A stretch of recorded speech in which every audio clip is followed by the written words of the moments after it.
Thanks everyone for coming. I'm Mary Gallagher. I'm the director of the International Institute at the University of Michigan. I'd like to welcome you all to this keynote event, Getting China Right in Research and in Policy. I'd also like to thank the sponsors of the conference and the event tonight, the Luce Foundation, and within Michigan, we have funding from the Lieberthal-Rogel Center for Chinese Studies, the Office of the Provost, the College of LSNA, and the Department of Political Science. I'd also like to recognize my Vice Provost of Engaged Learning, Valeria Bertraco, who's sitting in the front. She is a supporter of this conference and this event, and she's also a Arthur Thurnau Professor of Computer Science and Engineering. Why am I holding this? Okay, so this is something that we use now while we teach. It is a mic. It is soft. We have two of them, and during the Q&A, we will ask you to use the mic so that we can capture your question in the recording. So we will, Andy, they didn't have these when you were at Michigan? I know, Andy is really sad about all the things that we have now that we didn't have then. Although we do have less snow. So we begin tonight with this keynote, and I'm gonna introduce both the speaker and the moderator before I leave the stage. So the event tonight will feature our main speaker, Professor Ken Lieberthal. He will speak on the issue confronting academics studying China and policymakers involved in US-China relations. Ken has long experience in both of these worlds.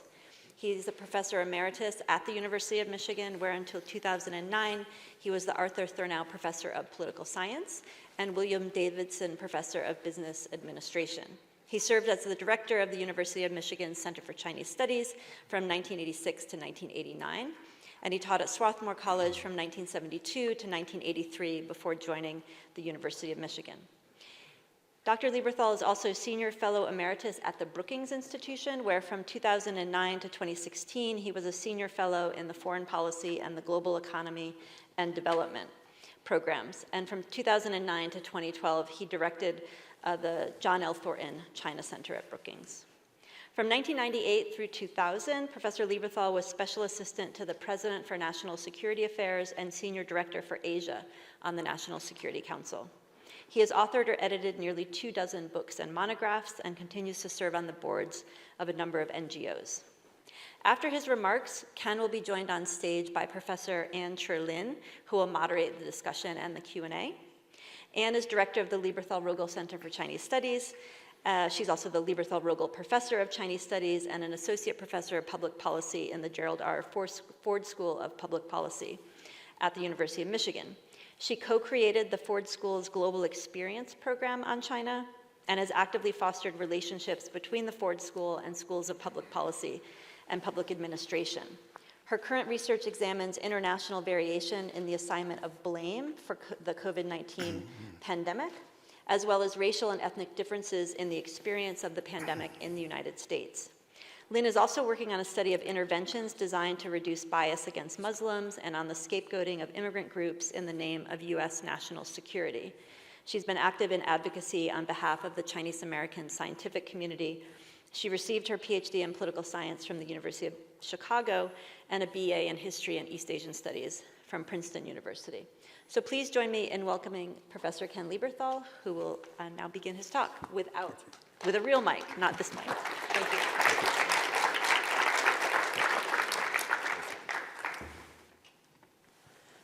Thank you. It's really a tremendous pleasure to return to the University of Michigan and be able to see people in person and give a talk there. I haven't had the opportunity to do that for a number of years, and I've been looking forward to this just tremendously.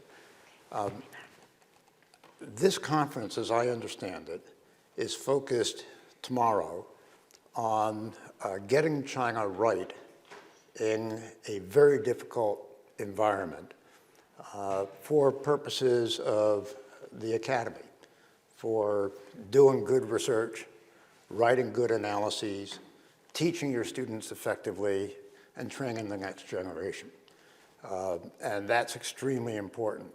Mary asked me to take a different approach, which is to say, getting China right in the context of how do scholars and scholarship have an impact on policy and the real world.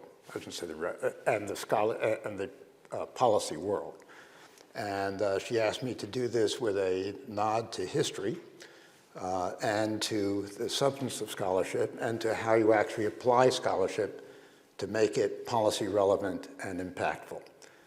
So that's the angle I'm going to take in this talk. I hope you find it worthwhile and of interest.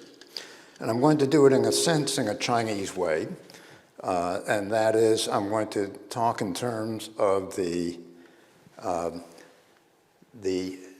three major topics, if you will, the three comprehensives, right? One is the frameworks for studying or for dealing with China over time. Second, the constants in U.S.-China relations that have been relatively characteristic of the relationship through all these different periods when different frameworks applied. And thirdly, the roles that scholars and their scholarship have played and can play, both historically and now in the present and looking to the future. And for each of those three comprehensive frameworks, for those three comprehensive segments of the talk, I'm going to give 5 points to pay attention to. So this is the 3-5, 3 comprehensive and 5 points to pay attention to, which I think puts it into the Chinese lexicon reasonably well. Let me begin first with the 5 frameworks. There have been one other comment before I begin. I'm really doing this talk to tee up the conversation. So I really look forward to your questions. I'm going to try to cover a lot of ground and count on you to kind of drive this into depth, to greater depth on the issues that you find most worthwhile and that you really want to press me on. First, the frameworks. There have been 5 major periods that have broadly defined the framework of U.S.-China relations, and each has had an impact on the kind of scholarship done and so forth. They are as follows, and this is somewhat arbitrary, but I'll do a quick summary. First, the 1970s and 80s. This is the period of the Cold War. The Cold War, during this period, the U.S. viewed China as of the Nixon presidency as critical to U.S. efforts to contain the Soviet Union. And in China over time, they viewed the U.S. as critical for helping them to fend off the Soviet Union. This was the era of the strategic triangle, where when Henry Kissinger went to China and Richard Nixon then followed up and negotiated the Shanghai Communique, the idea was, the strategic framework was that the U.S. wanted to have a better relationship with China and with Russia than either of them had with each other, and that we could leverage each of those relationships to meet key American interests in that triangular set of relationships. And part of that was initially that the U.S. wanted to build bridges to China in order to get the North Vietnamese to compromise in the Paris negotiations and reach peace and an exit from the Vietnam War for the United States. If the U.S. was sitting down with China, we hope that would worry the Vietnamese enough that it would make them more flexible at the negotiating table. So the 70s, and really then building on into the 80s, the China as a strategic component of dealing with the Soviet Union was a major driver of U.S. policy, and major part of U.S. scholarship during that period. Second, overlapping with the latter part of this first period, in the 1980s until Tiananmen, until June 4th. I know our conference tomorrow is on June 4th. I assume that's simply by coincidence, but in any case. This was a period really of building ties with expanding contacts in both directions, but also a period when the U.S. was clearly in the dominant position across the board in relations with China. We were the wealthy country. We were the country with the biggest military. We were the country that had basically the knowledge of how you become a modern economy and a modern society. And we were a strategic partner against the Soviet Union. So the U.S. was in the dominant position, but saw a great value in helping China become wealthier and stronger. And in that effort, the U.S. really sought to foster Deng Xiaoping's reforms in China and welcome Chinese students and scholars to come to the U.S. And in fact, those students and scholars became one of the major ways that we learned more about China, just as they acquired skills and knowledge that was very important for China to have going forward. Third, the 1990s until 2008, because the 1980s period I just mentioned really ended with Tiananmen. Tiananmen was a bombshell that blew up the perceptions in the United States of China.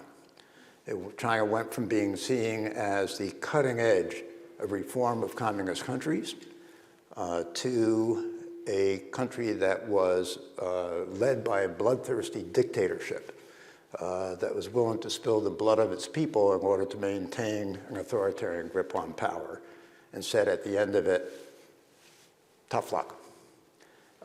And so the views of China in the US and around much of the world just changed phenomenally in the wake of the repression of the student demonstrations on Tiananmen Square on June 4th of 1989. In the 1990s and until 2008, until the global financial crisis, really the relationship remained in deep trouble until 1992 with Deng Xiaoping's so-called Nanshun, the trip to the South. From that trip to the South and China beginning to open up and re-engage in a major way, our position became much more firmly to seek to build China into the international system as what in 2006, some years later, but still during this period, Bob Zoellick described as to make China a responsible stakeholder in the international system. During this time, we focused especially on economic engagement with China. We worked very hard to have China increase its role in the various global organizations and regional organizations, but with a thought that it's better to have China on the inside than it is to have it on the outside, and seeing these organizations as really ones that they had to fight instead of become a significant part of. So we really did not want, overall, did not want a growing China to be outside of the US-led international order.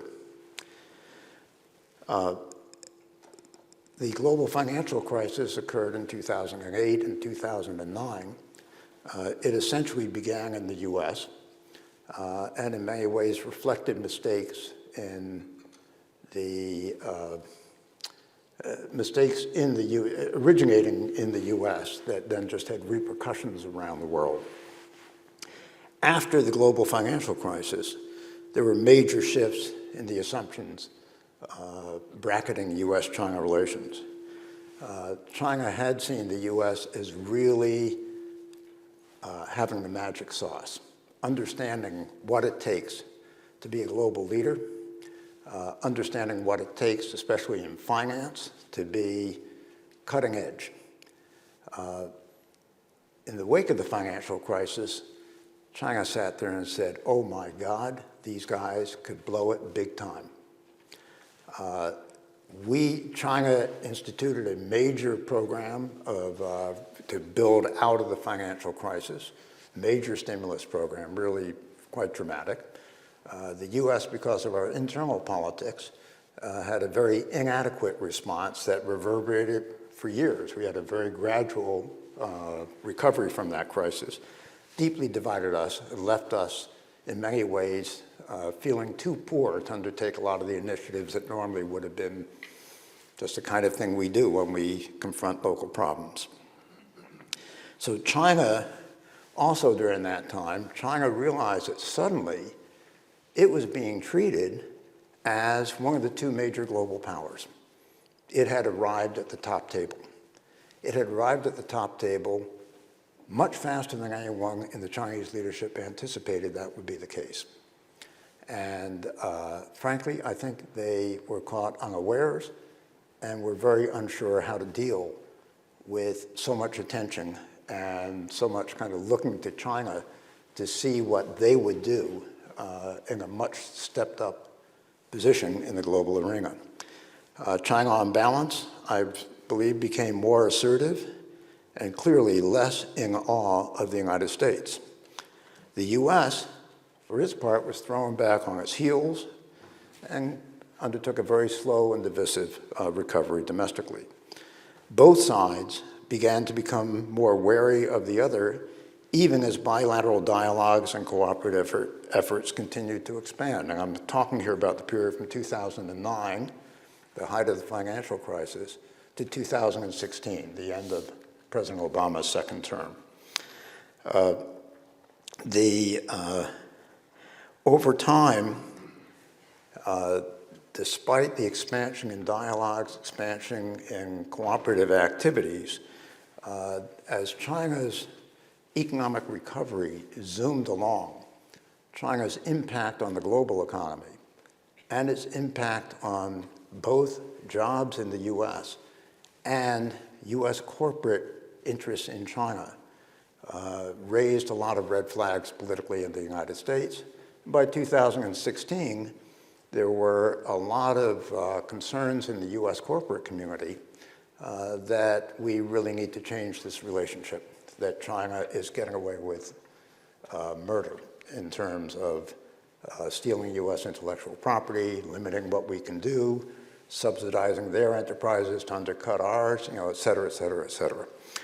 So there was, even before Donald Trump became president, there was real trouble brewing. Then came 2017, Xi Jinping's second term in power, and Donald Trump winning the U.S. presidential election. This was a period of growing bitterness and distrust, of decreasing accessibility to each other's country and people. And then, of course, we had the additional obstacles, political, social, economic, and people-to-people, as COVID took hold and became highly politicized in both countries in 2020 and thereafter. During this period, ideology, human rights, and caricature in each direction moved to the fore as the agendas shifted to competition, to protectionism, to disengagement. Really dramatic. Not only dramatic, but in many ways blind. Let me just give you one example. On the U.S. side, we frame almost everything now politically in terms of competition with China, right? That should sound very familiar. Have you ever seen anyone on the U.S. side identify the specific goal of competition in a particular area? You compete for something, right? What are we competing for? What is the timeline to get there? What are the benchmarks to indicate whether we're getting there or not, right? How do you measure that and how do you wrap it up?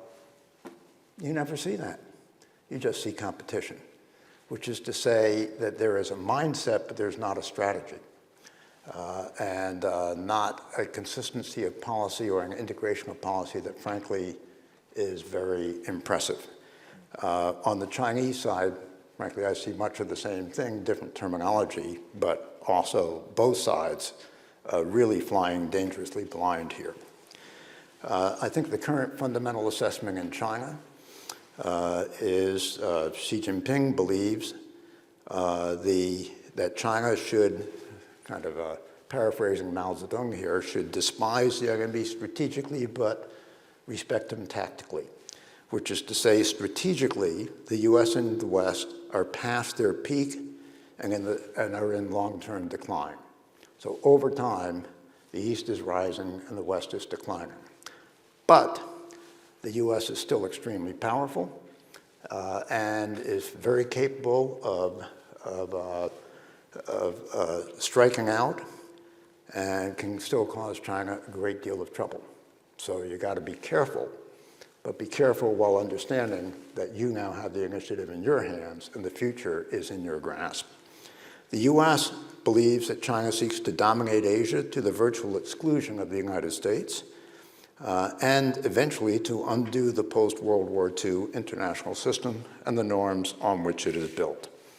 So we've gone from trying to build China into the international system and expand its role to both sides seeing each other as really operating fundamentally over the long term in almost directly contradictory goals. So what are the constants that have been characteristic of U.S.-China relations throughout this entire period?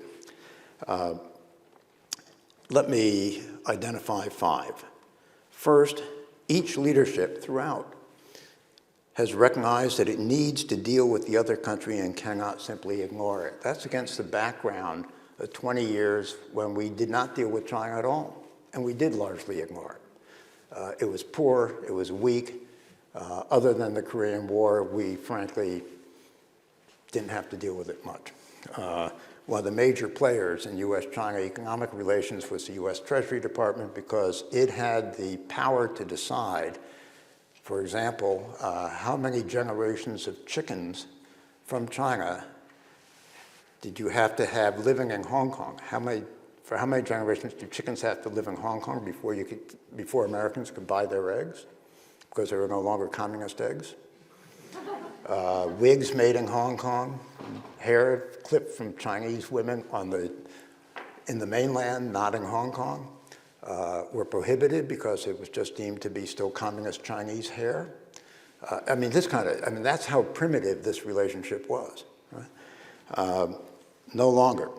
This really began with Nixon seeking to use China to pressure both Vietnam and the Soviet Union.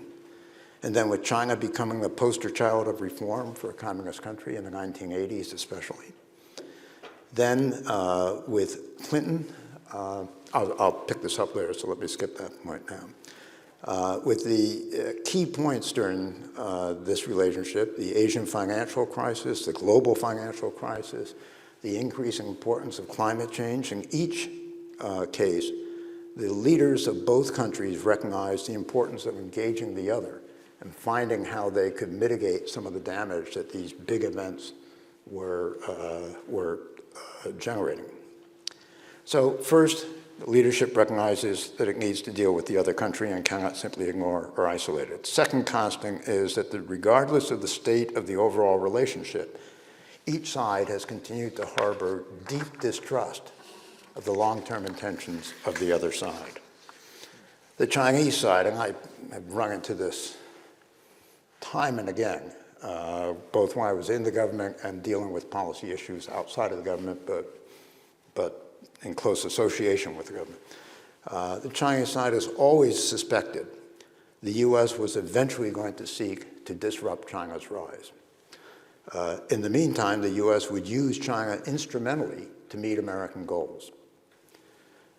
For example, on the issue of climate change, as that began to become an issue in the relationship, we tried to get the Chinese to cooperate in a number of initiatives, and the bottom line, as the key person on the Chinese side said to me privately in the middle of some of these negotiations, we know what will happen. If we agree to cooperate with you, you're going to have all kinds of things that you have us agree to in international obligations.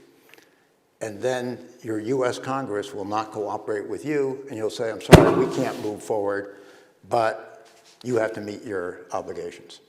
So it's a way to slow us down by kind of tying us down with obligations that we really are not in a position to take on, and you are big enough and powerful enough, you can walk away from that, and it doesn't destroy you internationally. Basically, again, I encounter this time and again in China, or with Chinese. They felt that there was they adopted a kind of wide-ranging conspiracy theory that assumed that the US was more strategic, more coordinated, and more globally powerful than we ever were. And when you presented evidence to the contrary, if we're so strategic and coordinated, globally powerful, and determined to limit your growth and your success, then why are we doing A, B, C, D, and E? And you can point to the specific things that we're doing where we're encouraging them and giving them resources and expertise to move ahead. And the answer always was some version of, just shows how tricky you are, right? You're hiding your true intentions because, you know, these are minor. In the long term, the big ticket is your conspiracy to hold us down. On the US side, we were always worried that China would defect from agreements and would seek on balance to limit US capabilities and to change the way the US-led global order works. There were people who, from the start, were vehemently against building ties with China and remain so. They were generally more on the margin, playing defense, but in recent years have become more central. Third constant is that negotiations on substance, on contacts, and on goals have always been very, very, very tough, regardless of the overall context and quality of the relationship at the time. There is a narrative that's gotten out there that somehow or other, until the Trump administration, this isn't a narrative that the Trump administration originated. This is from people from previous administrations, said essentially we were naive. We always thought that China would become democratic, a democracy just like us. If we engaged with them with economic development, they would become a liberal democracy. And that things were generally, you know, went pretty smoothly because we gave in so easily. And frankly, that never describes what took place internally, never. There was always a hard fight with almost everything that we sought to accomplish with China. Nothing came easily. Each side always pushed to satisfy domestic interests and to position itself politically at home. You couldn't give in on things that made you vulnerable internally. Fourth constant, almost without exception, the top leader in the US and the top leader in China came into office with very little understanding of the other country. One of the things that I learned from President Clinton, the first time I briefed him actually before a meeting with a foreign leader, he had already been in office for 6 years. He knew his stuff. I didn't know mine. You know, I knew China. He knew foreign leaders and all this kind of thing. You know, I'd really been immersed for years. And his comment after I briefed him for a meeting he was about to have with a foreign leader was, and what does he need from me? How does this impact his domestic situation? And frankly, this was not a meeting with a Chinese leader, and so I didn't know the answer. And he said, very seriously, and I saw him really carry this out time and time and time again with leaders of different countries, that no leader of a significant country has ever gotten into office on the basis of foreign policy. Every leader is a product of domestic developments. They rose in a domestic political system. That's what is in their DNA. And they learn foreign policy afterwards. Right? And I don't care what, we were in the Oval Office, and he was going to have the meeting in the Oval Office. He said, I don't care what the leader says to me sitting right here, you know, how he reacts to what I'm proposing. The reality is he isn't going to do it if it's going to hurt him domestically when he gets back. So I have to explain to him how this will help him domestically. And every time you brief me in the future, I want you to include that in your briefing. That was a real lesson. And the longer I've looked at international negotiations, the more impressed I am with President Clinton's insight on that. And I've seen some other leaders of the US sit down with foreign counterparts and don't have a clue of that, and it's painful to watch. I've seen other leaders abroad not have a clue about the U.S., and it's painful to watch. I mean, this is not a distinctly U.S. Flaw. Each president of the U.S. has come into office asserting that his predecessor was too soft on China and that he's going to toughen up. Right? The only exception to that was George H.W. Bush, who had been our kind of informal ambassador, head of our liaison office in China, and then was in the CIA, really had an interest in foreign policy all along. And when he came into office, he came in touting his relationship with China as being the bedrock of what would happen in U.S. policy in Asia going forward. And he ran into more trouble with China than any previous president did, or anyone subsequently, because he was in office when Tiananmen occurred. He was in office when the arrest of Fang Lizhi and other dissidents took place. It was a disaster. And he tried to limit the damage, but the damage was fundamental during his tenure in office. But otherwise, every president has come in, frankly, naive about China. China is a campaign issue, not as a policy issue. And then it's had to learn, usually in the first couple of years, that if you work consciously to increase tensions with China, it complicates everything else you want to do in foreign policy, or at least a lot of the other things you want to do in foreign policy. So they all end up moving back to what their predecessors did and then building on that. But it's a lesson that's taken time to learn. In China, managing U.S.-China relations has always been seen as one of the marks of a successful leadership of the country. This is all post-Mao I'm talking about.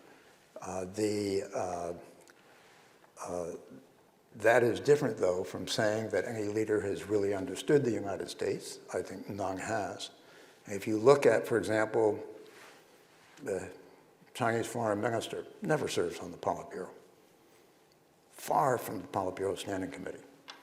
The foreign policy bureaucracy, not the military bureaucracy, but foreign policy, the diplomatic bureaucracy, is one of the weakest in China. So we look at it and we say, oh boy, these guys are really important. And they aren't, because they have almost no resources. And they are way down the pecking order in the Chinese hierarchy. Fifth and final constant is that the relationship is constantly being impacted by pressures from various domestic interests that are not understood by the other side. Neither side at high levels has a feel for the political realities of the other side.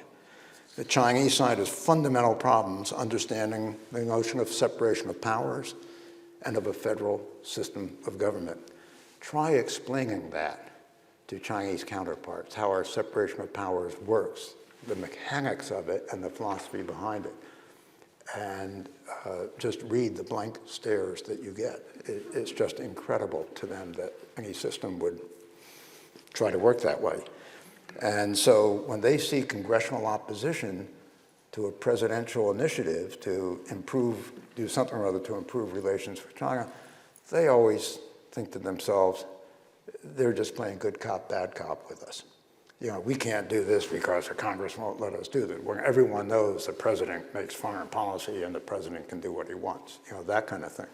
Very, very hard for them to understand the realities of this. The U.S. side has not understood how power is allocated in the Chinese system and the repercussions of that for decision-making and policy implementation.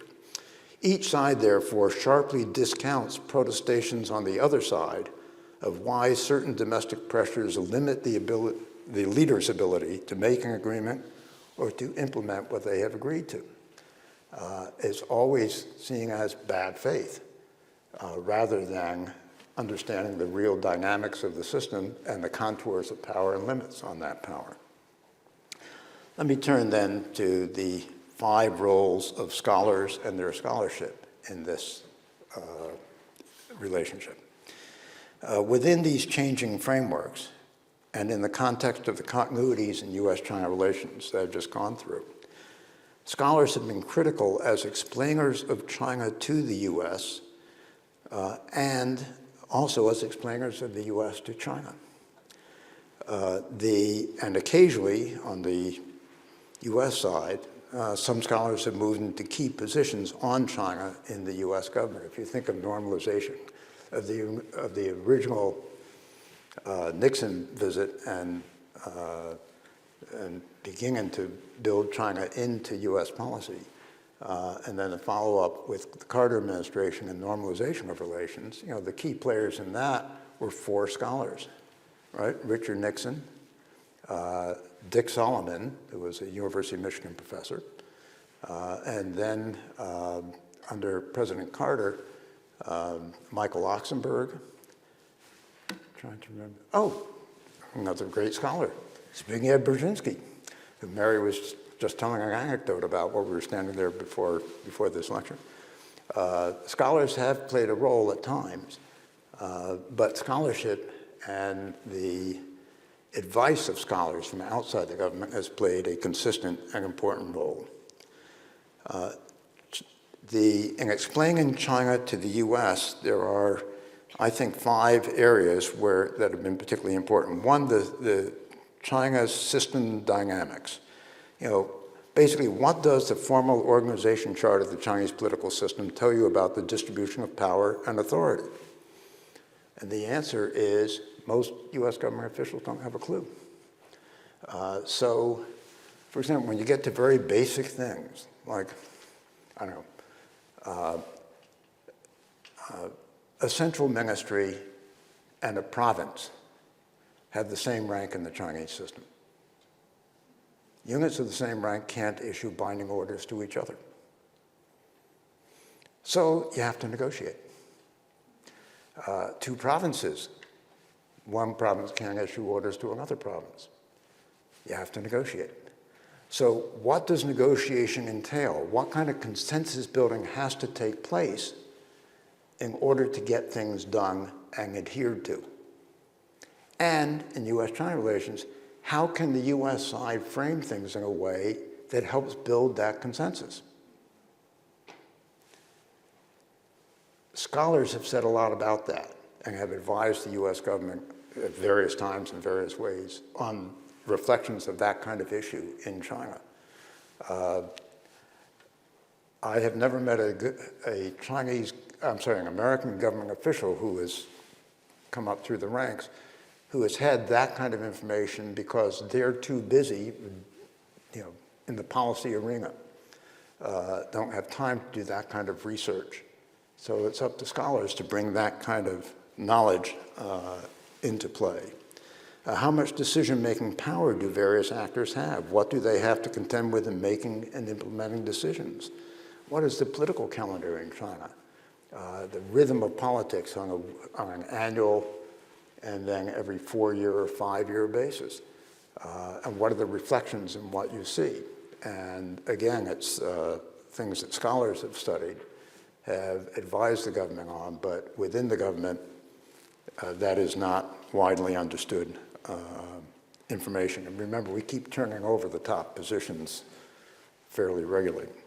Secondly, the perspectives and goals of Chinese decision makers. What are their backgrounds and points of reference? For example, Bates Gill has just put out a new book called Daring to Struggle. The first chapter of that book reviews Xi Jinping's background and how it has shaped his thinking. It's one of the best short essays on that topic I have seen. Well worth reading if you haven't seen it. The book just came out a month or so ago, so it's very new, well worth reading. That kind of understanding of a leader is extraordinarily important in trying to deal with them. It's important to know that, at least I would argue, Xi Jinping's initiatives regarding governance are almost systematically the opposite of Deng Xiaoping's reforms to governance. And there is no Chinese who's been involved in high-level governance affairs over the years who wouldn't recognize that and think in those terms. There are few Americans who understand that. and who see Xi Jinping as kind of, this is what he's seeking to do. This is what was wrong or what was only temporarily worthwhile, but now is no longer good for China. You have to have that kind of background, and scholars bring that kind of information and understanding to top decision makers.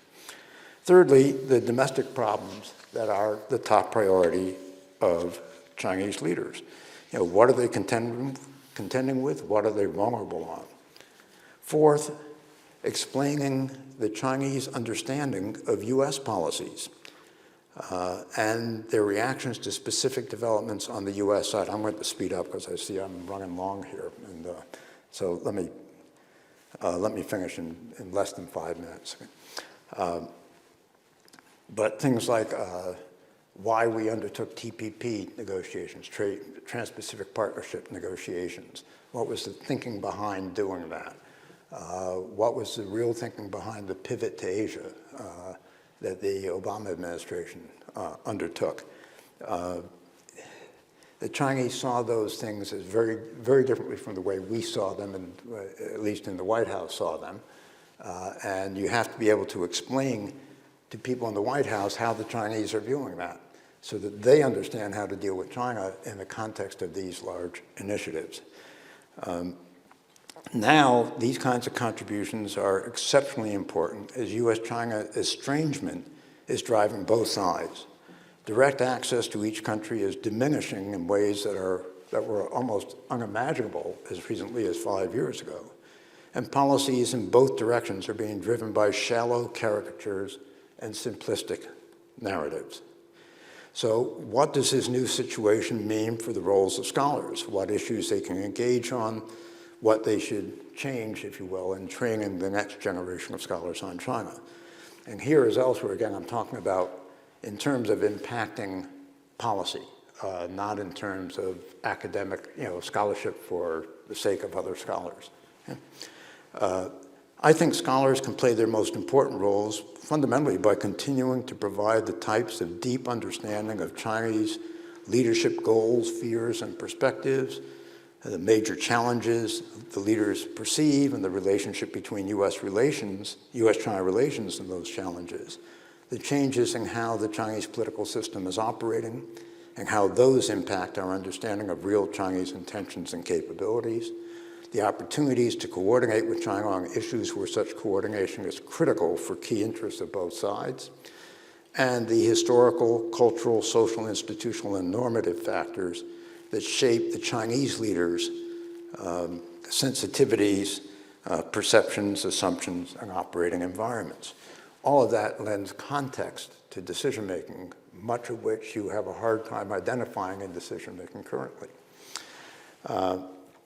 But how to do that when direct access to China is drastically curtailed, censorship and surveillance diminish even censorship and surveillance diminish candid communications and discussions. People have genuine fears about the repercussions of contact with those in the other country. That's a very broad set of topics. I look forward to your raising questions about it in Q&A so that we can get into it. I do want to make a couple of suggestions, and I'll just run through the text here rather than trying to elaborate on it. To convey your insights to US officials and to the public, my short checklist is work on translating what you want to say or write into language that is clear, straightforward, and recognizes the sensitivities of your audience, as well as explaining the important insights you're providing. Academic language and footnotes don't work, right? It's communicating clearly and concisely. Second, when talking to officials, never start off by saying essentially that the official you're talking to or their boss that you're trying to influence is wrong, stupid, blind, etc. Instead, adopting an approach that recognizes what the president or the senator or whoever it is that ultimately you're trying to influence, that recognizes what that person wants to accomplish, and explaining how your findings can help him or her be more effective in achieving that goal or in reducing the obstacles to it. be a part of the solution. Don't just point fingers and say, you guys are so bad, you got to do what I'm saying in order to, look yourself in the mirror. Work on understanding the multiple points of access in the executive branch, on the Hill, via various media and podcasts and blogs, through interest associations like the Chamber of Commerce or many others, and develop ties to the media, to pertinent podcasts and blogs, and to key individuals. That's just very tactically engaging. To do important work when U.S.-China relations are largely frozen and increasingly antagonistic, I mean, part of this is focusing on areas that are very much in the interest separately of the U.S. and China to make progress, but where the greatest progress can be made only through some U.S.-China cooperation and understanding. And whether that's climate change, mitigation and adaptation, or pandemic disease, incidents and control, nuclear proliferation and arms control, establishing standards and guardrails in various dimensions of the digital world. There's a long list. You don't have to get into that directly with China. The issue is getting into that issue area, understanding the issue area, and then making the case for what are the dimensions of that where the U.S. and China can very fruitfully be force multipliers for each other. And talking quietly with your Chinese counterparts about that so that you can present it in a way that would hopefully speak to both sides effectively. Right? And there is enormous room for that in the current and future environment. Finally, I'll skip this. I was going to do a thing on how you do interviewing in a politically dangerous environment. If you want to ask, I'll be happy to give you my thoughts on that. But in the meantime, I'm sorry for running over. I hope this has been helpful in at least teeing up. You're thinking about some questions to pursue. And with that, I think Anne is going to come up. Oh, there you are. No. Okay, thank you.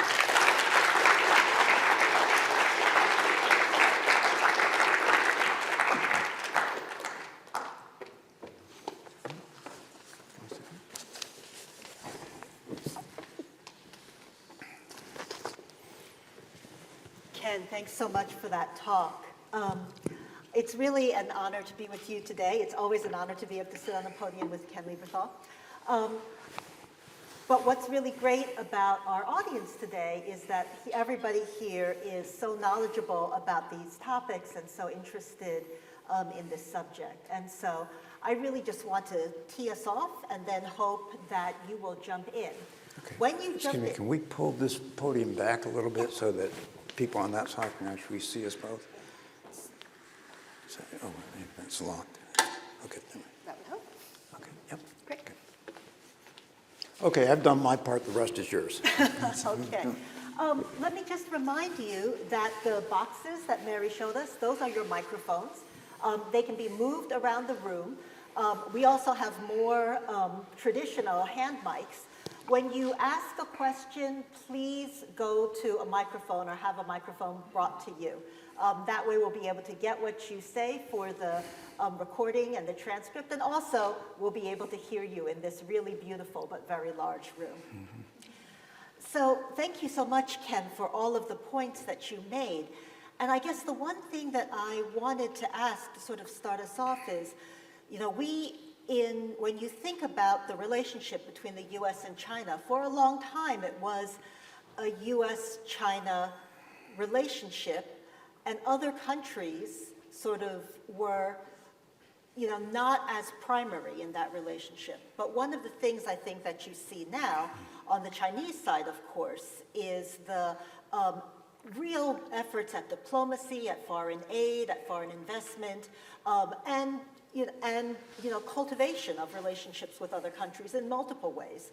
And so I guess I'm curious about how you see European countries, African countries, other countries in Asia, obviously, sort of intervening in the U.S.-China relationship and maybe making things either harder or easier. Well, it's a good question. It's a complicated one. I think broadly, there are very few countries, I think none in Asia, and very few in Europe, that don't see their future economic prosperity depending in part on increasing economic ties with China.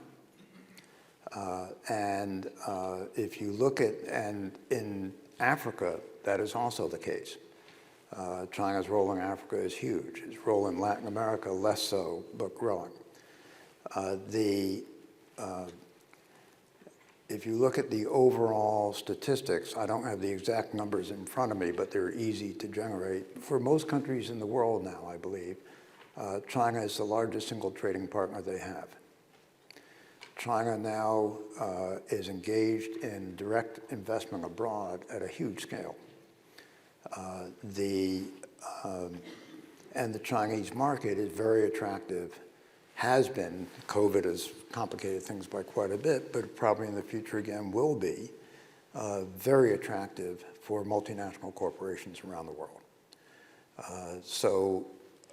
The Chinese presence is tremendous. We have to respect that. It's hard-earned. At the same time, there is increasing concern about what China is doing in its domestic economy and how that affects the interests of foreign countries and their investors in China. And it's unclear how that's going to come out, but I think there's an uncertainty and tension, especially in Europe. You see that quite dramatically now. I think the U.S.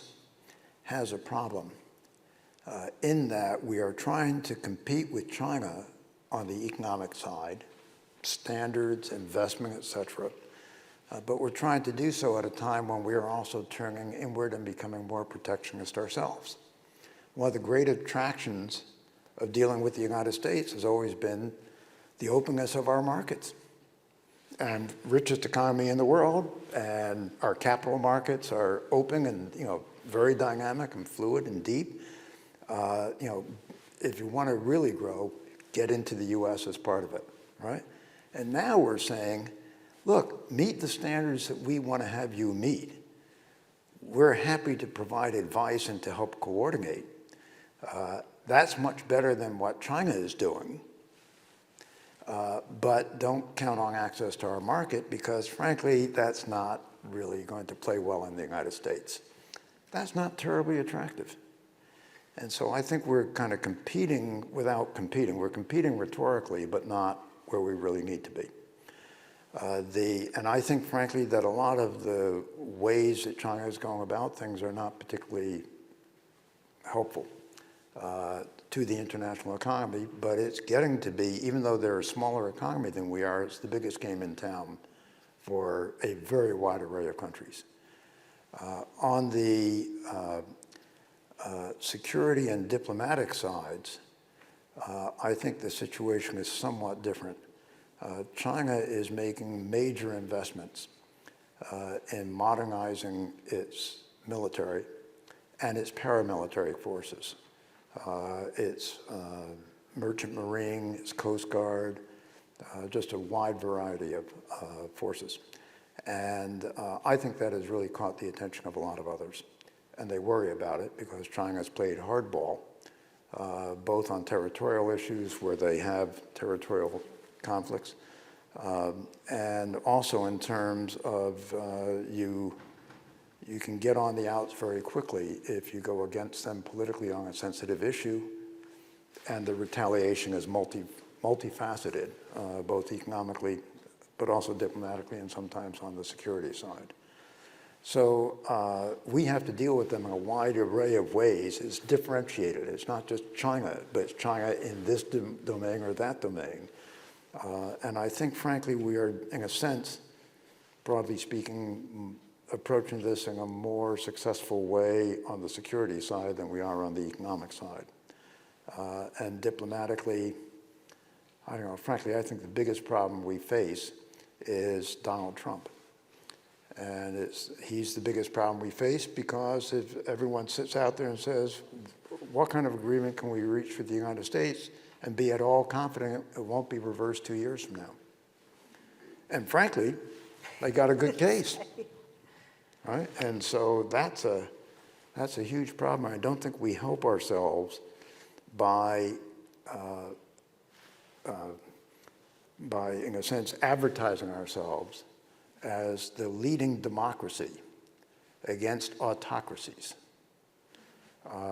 In part because every day you can't read a single paper in the United States without one of the lead stories being, can we maintain our democracy through the midterm elections? Or certainly through 2024. So our democracy is not working very well. Why are we touting our democracy as a huge selling point? You know, we have to fix that domestically, and then we can sell. And then, frankly, we don't have to sell. When our democracy is working well, it sells itself. I'm sure you hear from your Chinese friends, as I do from mine, you know, even people who I think are very, not just sympathetic, but who really want a good relationship between our two countries, saying basically, you know, if you have so many problems to clean up in your own house, what are you doing telling us to clean up ours? Well, yeah, but you know, as I've looked back on U.S.-China relations over the years, as I mentioned in my remarks, they've always been tough. But at times they've been more productive, and at times they really have gone downhill very sharply. The way I would sum it up is when relations are most successful between the U.S. and China, when each of us individually feels that domestically we're doing reasonably well. Relations go downhill when either of two situations rise. When one or both of us feels we're in deep trouble domestically, or when one or both of us feels we're really doing terrifically, we're on a roll, right? Is when we're each kind of striving, not overconfident, but willing to engage and see, you know, trying to do better, and, you know, and the big problem now is both of us, I think, feel that domestically we're in deep trouble. And despite the rhetoric that you hear about, you know, China's anticipation of the future and all that kind of thing, they are in deep trouble, and they know it. And I think that makes this a very, very difficult time to get realistic engagement between the two sides. Let me invite all of you into the conversation. And so if you have a question, please raise your hand, head over to a microphone yourself and grab it. Please. Thank you. As Ken knows very well, I'm an old professor from Michigan, 32 years at the Business School, International Finance. In the last 20 years, I live in Greater China, called Singapore. I work for the business school there. I am impressed or threatened by, and you referred to what happens internally in China. Dealing a lot with the younger generation. I just finished another course in Shanghai, safely on Zoom, but with the Chinese young thing. How limited they are, they can't get access to the international sources, but how radical they are in terms of what little they know about the US, and they only know about the US. They don't know anything about Japan or Europe. And they have a very strong, much stronger feeling than, I think, the leadership in China these days. I'm sorry, when you say radical, you're saying radical in terms of stronger feelings about the conflict focusing only on the US and China. Okay, yeah. And of course, South China Sea is not an argument, that's ours. Taiwan is not an argument, that's ours, etc., etc. That's, for me, this is a scary development. And since you put the emphasis on the internal politics, can you elaborate a little bit on what's going on in the younger generation, which, of course, is the important one? Sure. There's been very interesting research that's been done on views of the U.S. in China that has highlighted the following. that the younger generation and most of their older, most people in their middle and older years have now a firm view that the U.S. seeks to prevent China from realizing its potential. And basically, along the spectrum goes from the U.S. seeks the collapse or overthrow of the Chinese Communist Party to, on the milder sense, we simply seek to contain China and keep it from assuming its proper place in the world based on its own accomplishments. Right? Why do they think that? Well, in part because our leaders keep saying it. Right? And that was especially true in the Trump administration, where you have, Secretary of State Pompeo saying, the Chinese Communist Party is malign, evil, and our goal is to remove the Chinese Communist Party. We had our national security, deputy national security advisor in charge of China give a speech in fluent Chinese that was broadcast, referring back to the history of the fight for democracy and science after the May 4th movement, and how somehow China has gone astray, but it would be good for them to get back to those original goals and get rid of the current system. And this has been reinforced. President Biden doesn't say that, but the rhetoric, the approach is very consistent. Hasn't rolled back tariffs, hasn't sought to re-engage on a lot of other issues. And toward Taiwan, which is the most sensitive issue, and I really think it is, the Biden administration has, if anything, moved forward on increasing the level of engagement with Taiwan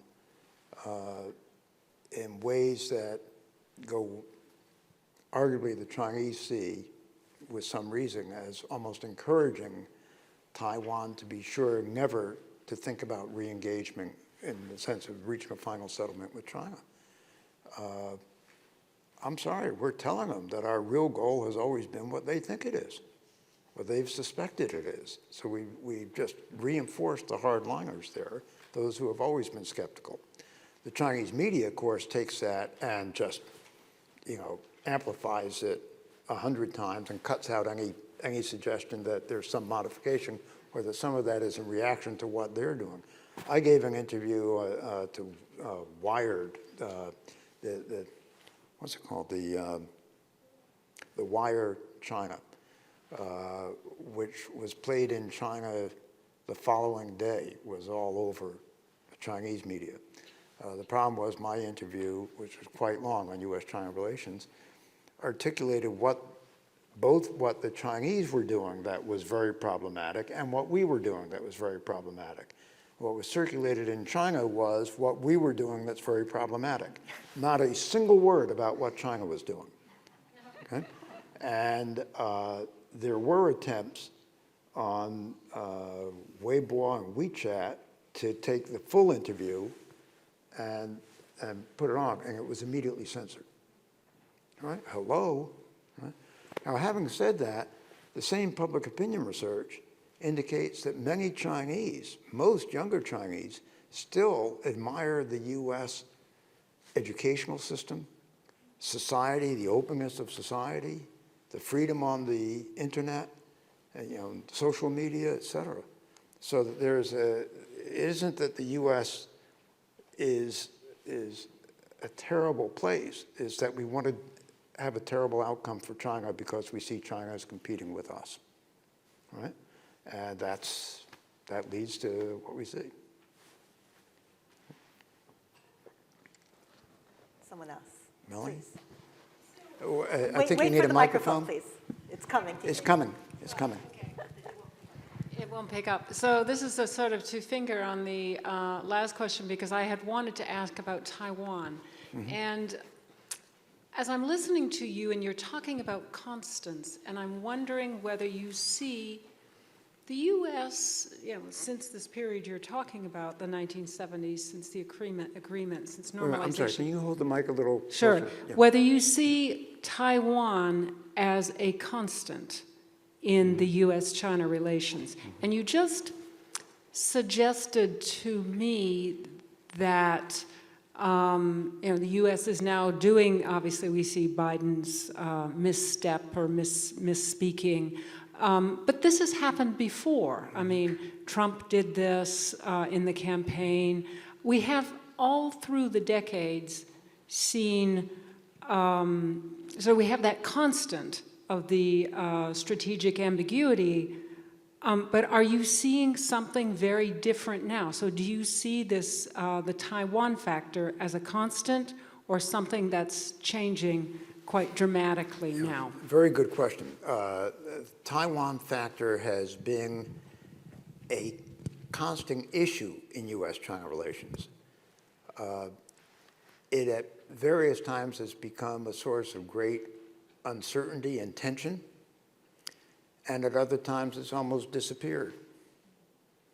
It's there in the background, but no one's really bringing it to the center.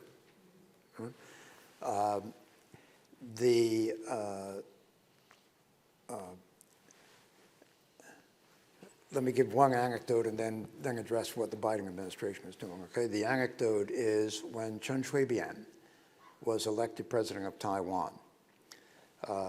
He had been the mayor of Taipei. He was an ardent pro-independent guy representing the DPP, which had in its party constitution that it would support Taiwan independence, right? We anticipated his election. I was in the government then, and we had that vote nailed down to almost the last percentage point before the vote occurred, because we just did our homework on it, right? The Chinese were absolutely flabbergasted, blown away by the fact that he won, and panicked. I mean, they panicked to the extent that Sandy Berger, who was National Security Advisor, who was in Switzerland at the time, called two of us, the guy who was Assistant Secretary of State for East Asia and Pacific Affairs, Stanley Roth, and me, to fly over to Switzerland, join him, and fly to Beijing to meet with China's leaders, because we were afraid they were, in their panic, going to do something enormously stupid and destructive. And we got over there and decided what we would say is that if you generate physical conflict across the Taiwan Strait, we will not stand idly by. That produced a set of conversations on the Chinese side as to, I'm sorry, what does that mean? What's the best translation of that, right? And the person who led the Chinese negotiations on that is now the top person in charge of foreign policy in China, whose English is excellent. We found that they were absolutely catatonic over this dramatic development in Taiwan. Our role, as we saw it, was to calm things down, but also warn them, right? When you look now, this has really worried me with the Biden administration. The Trump administration, my view is, didn't care a whit about Taiwan. And so, they were going to follow their own thing on a bunch of stuff, and Taiwan was strictly a side issue. Mike Pompeo would think it was important, but no one was really systematic about it, right? With the Biden administration, there are people in the Biden administration who really feel that given the competition with China, that Taiwan is a key strategic component of what the U.S. needs to have on our side and needs to have firmly anchored with us in Asia in order to prevent China from dominating the region. Our official policy is we do not support Taiwan independence. The president keeps saying, but if China attacks Taiwan, of course we'll help Taiwan militarily. And his Secretary of State and National Security Advisor immediately walk out and say, our policy hasn't changed. When in fact he's saying, the president is saying, yes, it has. And we have testimony up on the Hill from the guy who was appointed to review U.S. military strategy in Asia, and especially with regard to China, and now is the guy in charge of that issue area in DOD, who testified on the Hill that Taiwan was, I've forgotten the exact phrasing. Susan Shirk is here. Do you remember the phrasing? But it's the central linchpin of our. Wait a minute. Just get a microphone here. It's coming right. Well, I'm not sure I have the exact words, but something like a critical link in America's defense or maintenance of peace or something like that in the Asia Pacific. So having broken our security alliance with Taiwan, that was quite a startling statement to make, and has never been walked back or explained. All right? So I think that kind of stuff is frankly stupid. Even if we're building up our relationship with Taiwan in various ways, to make a declaration like that is stupid.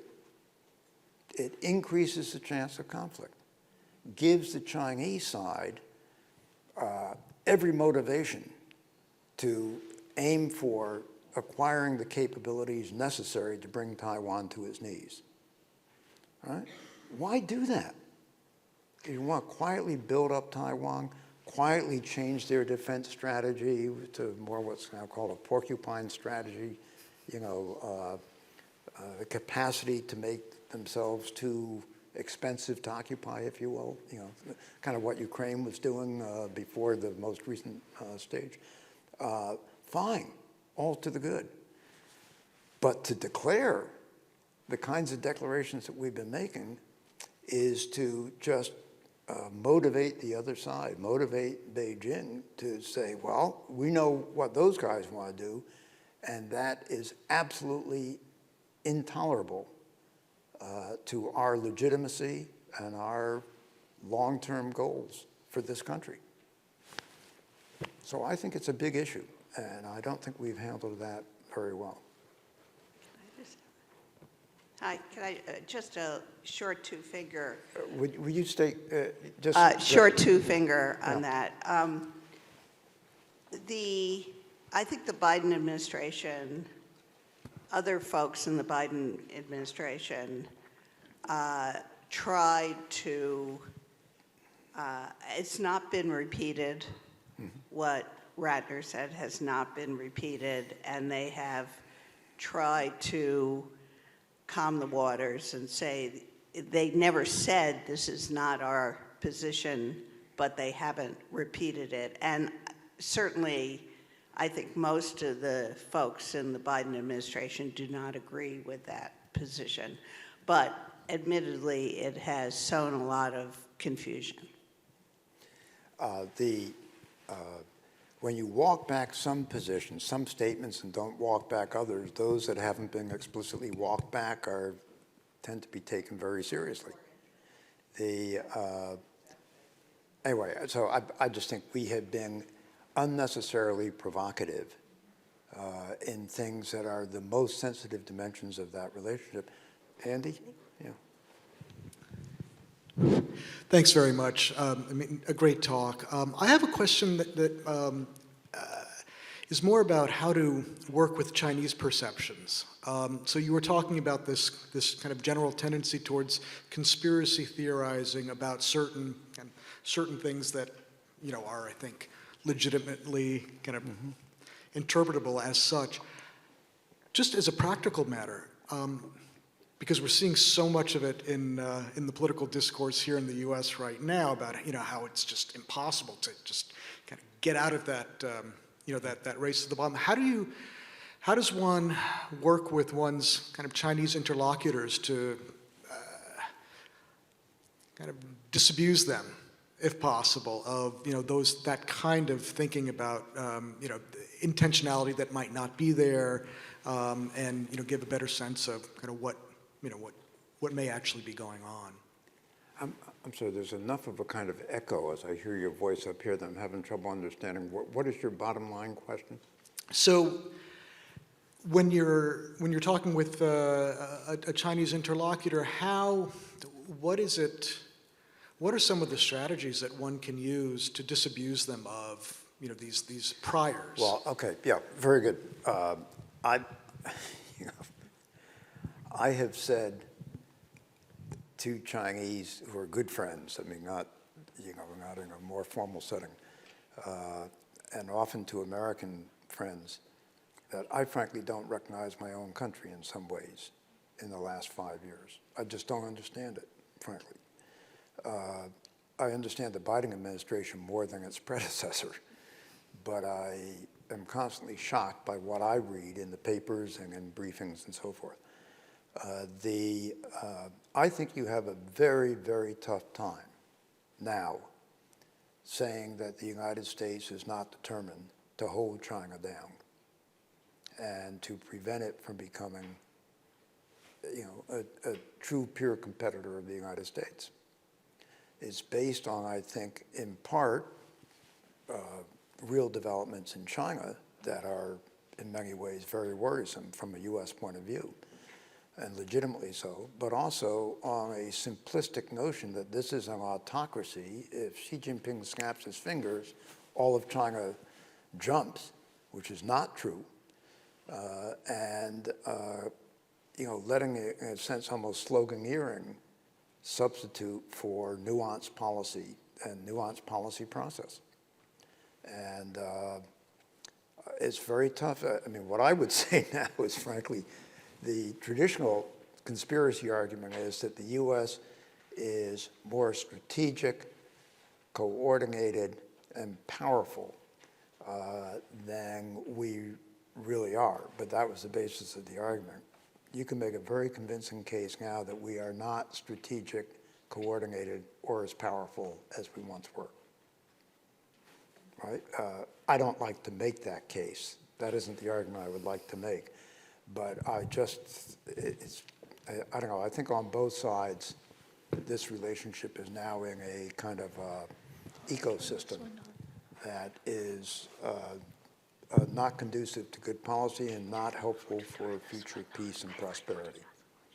And we need to work on that. That's why I suggested that a way for people like all of us here to move forward in this relationship is to work in the areas that are extremely important, where U.S.-China cooperation is extremely important, where some of that cooperation has occurred in the past, and where we can be active on it. Maybe not with the top of the U.S. government on board, but you can be active at lower levels and create the basis for stuff that might be acceptable to both sides with colleagues in China who can promote it. And things like climate change, pandemic response, et cetera, are just, I mean, they're so obvious. And the list is actually very long where this kind of thing could occur.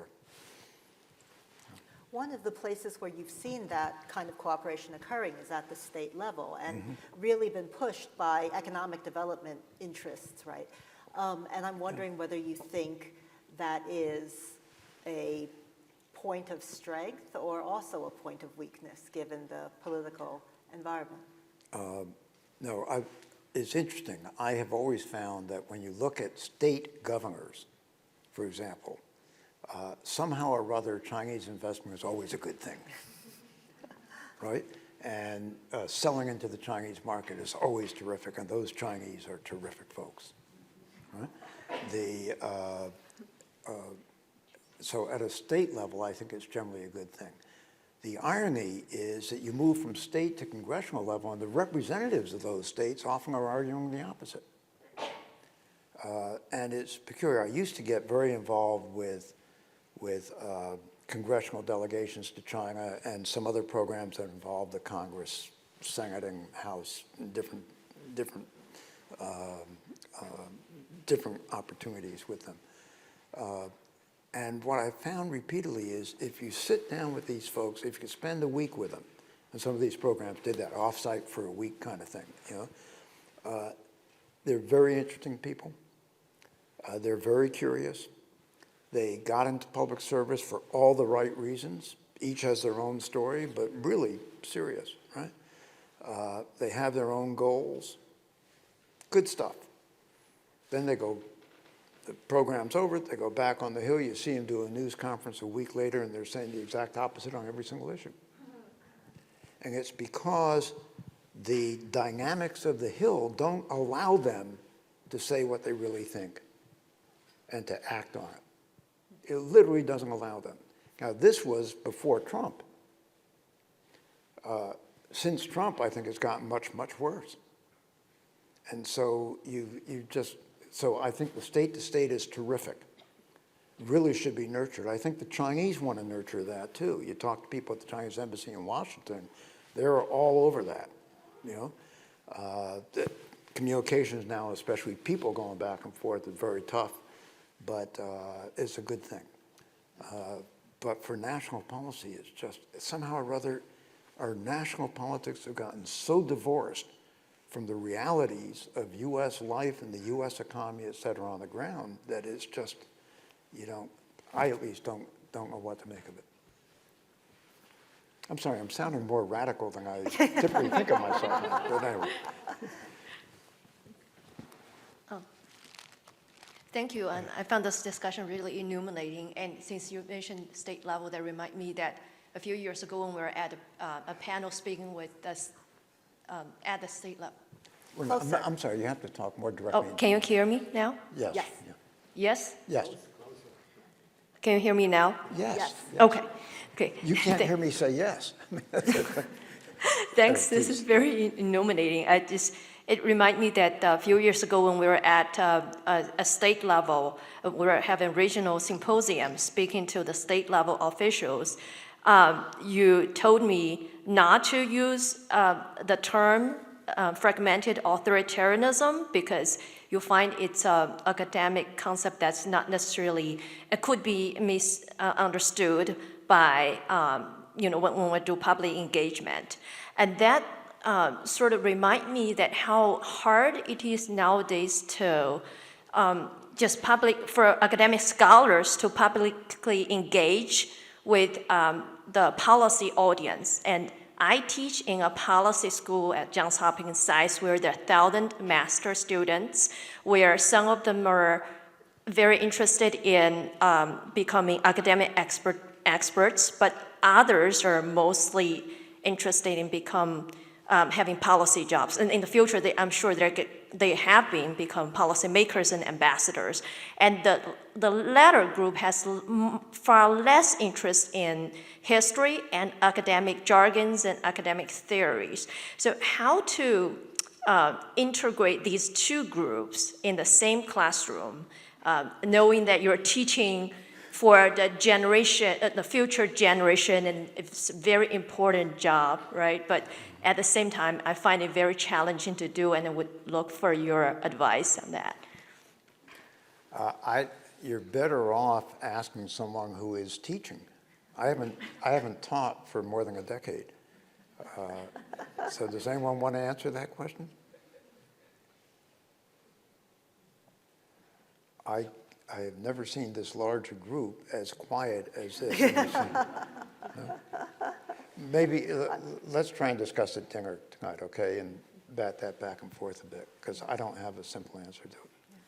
I will say, though, that, Please. I mean, teaching at the Ford School, Yeah. I mean, where I think the population is similar, it's always what you said about, sort of really understanding that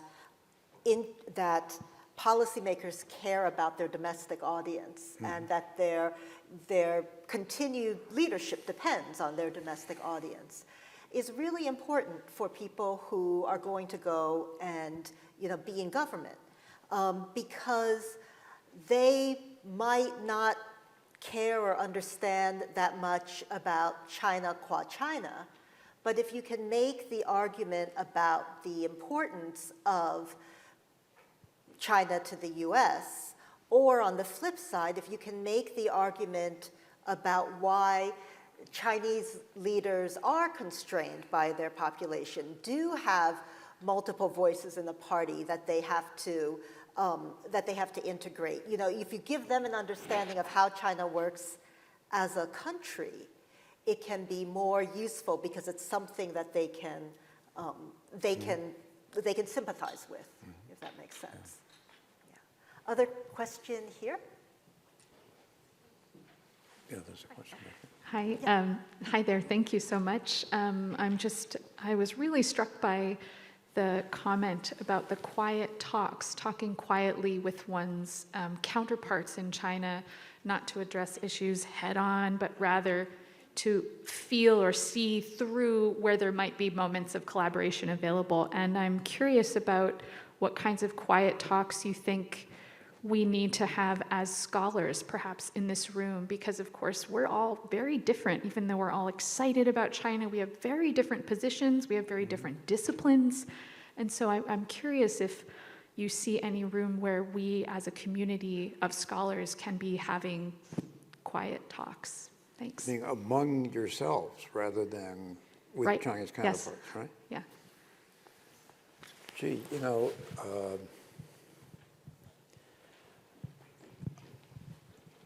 I read a number of the memos that were submitted for tomorrow's meeting, which were terrific, by the way. I really enjoyed them. They had a lot of good ideas, I thought, about cooperation on data banks, you know, sources of data,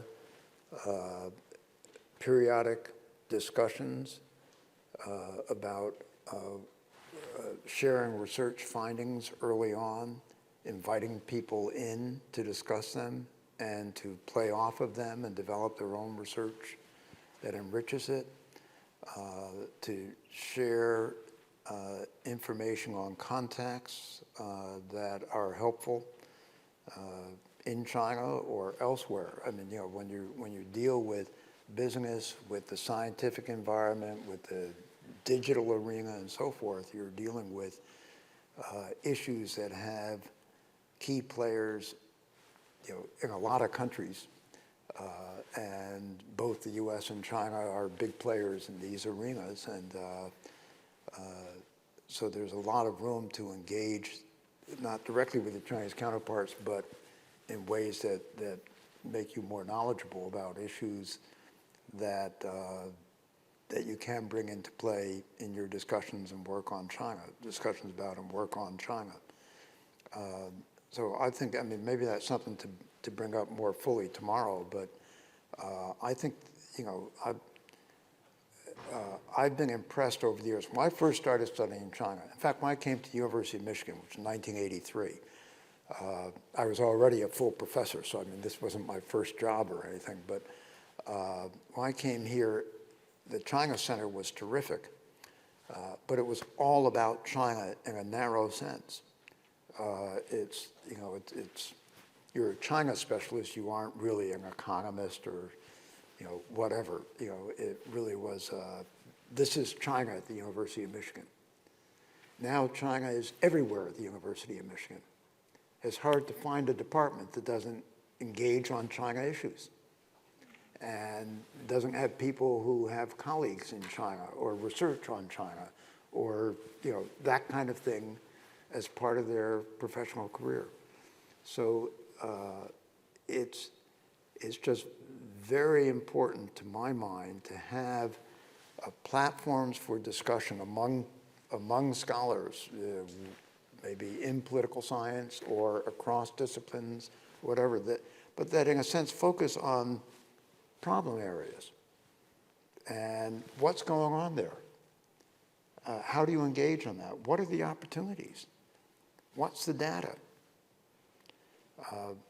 One of the things that one of your memos raised, which I thought was right on target, is if you want to get an interesting discussion going and open up new areas for research that are researchable, is what surprises you that you run into? You know, what would you not have anticipated and suddenly you see it? Right? Now, how do you explain that? I always found, like in interviewing in China, which I did a lot of over the course of my career. I mean, I was just, I wasn't a statistician, or a big numbers person, a big data person.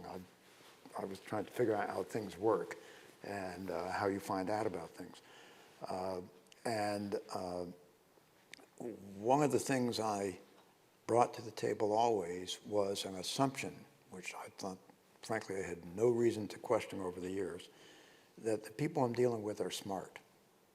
You know, I've always had a lot of respect for people in China. They're quality folks. But sometimes they would answer questions in a way that I thought was just stupid.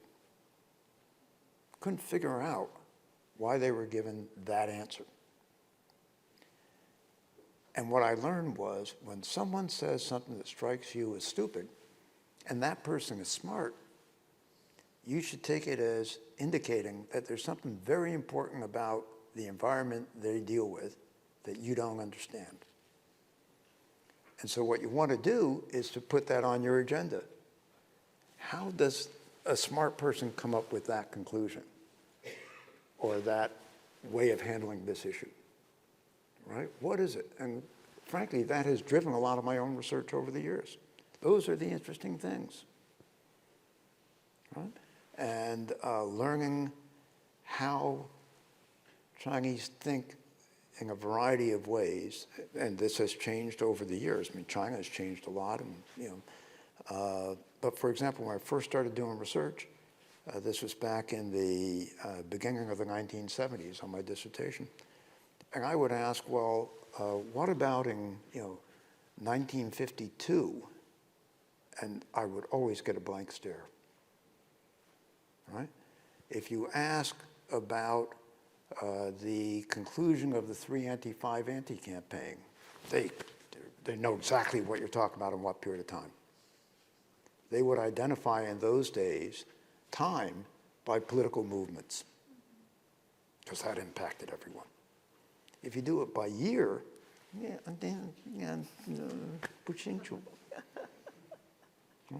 and it's just that kind of thing. You learn their vocabulary and how they think, how they categorize things, and what they find. They can't figure out why you're asking that question because it doesn't fit anything that they have consciously thought about. I see it's almost 5:30, so Yes, I we think have a few minutes at most, I think. we need to wrap up, but there's a young man over here who has. I'm happy to keep this going, but Dinger will be beckoning shortly. Thank you, Professor. Can you hear me okay? Can you hear me A okay? little closer. Could you remove your Sure, mask definitely. and talk directly into the microphone? Yeah. Can you hear me okay now? Yeah, please. Okay, yeah. Just have a question. Thank you for sharing. That was very insightful. I have a question. Do you think that the relationship between China, say, the competition relationship / collaboration between China and the United States for the foreseeable future can be somehow beneficial for the rest of the world, if not the whole human race, as long as both sides of the leadership can make their effort, make it not out of control. Yeah. And because when we look back to the Cold War, even though there was at a moment that people on the brink of like a probably potential global nuclear crisis, but we still got a lot of great works done during that period of time. Say the Sputnik or the Apollo project. I'm not saying that we actually copy and pasting the whole period of that time, but do we think that we can benefit from that? Look, I think competition itself is generally something that produces good outcomes, right? Gets you on your game. You figure out what's really important. You figure out the best way to get from A to B. And others will emulate you and learn from you. If you're doing better than they are, they need to catch up, and they'll work very hard at that. That, to me, is a win-win. I've always said in China, you know, for Americans, competition, we don't fear competition. We're all for it. And we hope you compete effectively too. We can learn from you, right? It improves the outcomes for everyone. I'm not sure that's what competition is at this point. That's why I say when you have competition as the key center of gravity of how you're explaining why you're doing what you're doing, but you don't define what you are competing for and how you can get there more effectively and what the benchmarks are, the evaluation, if you will, and what tools you have to get from here to there and how you prioritize those. You know, just any corporate leader will tell you what that's all about, right? But that isn't what we mean by competition at this point. And so I find this to be more preventing serious thinking about where our interests lie and how to pursue them most effectively. And let me say, in this, I think in part serious thinking is curtailed by the reality that on Capitol Hill, it is politically extremely popular to do things to show how tough you are on China. And so the administration is afraid of taking sensible moves because they need every single Democrat on board to get anything through the Senate. They need pretty much every Democrat on board to get anything through the House. And even the Democrats are afraid of being tagged as being somehow or other weak on China. Right? My own view is what Donald Trump did made us weak on China. You know, Chinese hated his unpredictability, if you will, his wackiness, right? But having said that, he really undermined U.S. credibility all over the world and sowed the seeds of doubt for the U.S. going into the future. How do you know there's not going to be another Trump, right? And divided the U.S. domestically. We've been divided in the past, but not like this. And you know, but the legacy is you can't appear to be soft on China. While a lot of stuff to be constructive isn't being soft, it's being smart, right? And the Chinese are somewhat in the same ballpark. And so it's, you know, again, on both sides. This is not, I've criticized more the U.S. because, you know, that's what we Americans do when we talk among ourselves, right? But the Chinese have a lot of responsibility on their side too for all this. And so we're in a negative feedback loop, if you will. There are some small positive things going on quietly, but everyone's afraid to do anything publicly that is, you know, getting things together rather than showing how tough you are.